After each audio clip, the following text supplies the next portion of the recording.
So Rehab Care, we're in Regent House, and before that we were in the Good Shepherd Centre. So when we were in the Good Shepherd Centre, we just had 2 services. That was the day and the resource centre, which I was part of.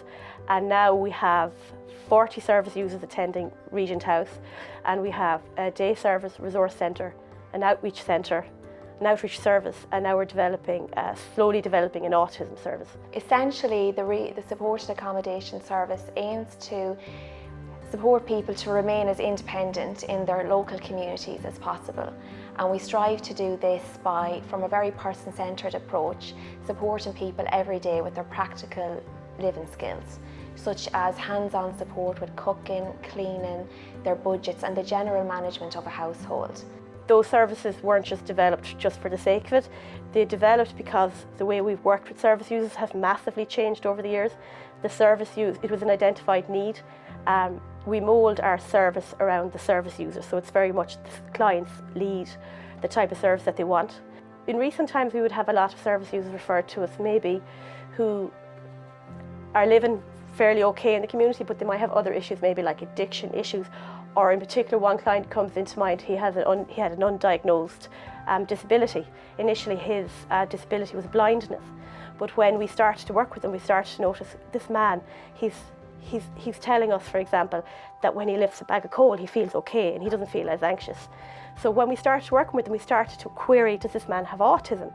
So we referred him to our psychology, and our psychologist confirmed that he had autism, and it's after making a massive difference to this man's life. But we help people to stay in their employment, helping people to organise their chores and manage their finances and their daily tasks and duties, so that any situation in their week doesn't become overwhelmed and they're able to complete what's expected of them on a daily basis. National Learning Network, NLN, are upstairs and Rehab Care are downstairs on this level. Some of their service users from National Learning Network, they might have achieved what they needed to achieve from a training point of view, and they might have their job in the community, but they might need some health and social care support to help them to maintain the training element of it.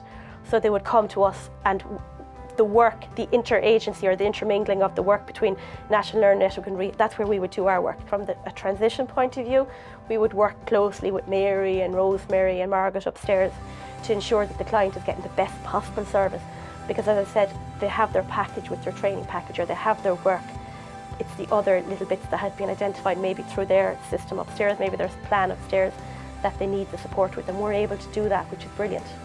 I find that it's actually a privilege working here, being a part of people's everyday life and not just paying lip service, getting to see what's mentioned in the strategic plan in play. Long before that the strategic plan was ever rolled out, I feel that we were doing that here in Kilkenny, getting to see people living the lives that they wish, to remain independent, to be a part of their community, to have ownership over their lives, to make decisions and to be their own advocates. And that's what we have strived to do with people.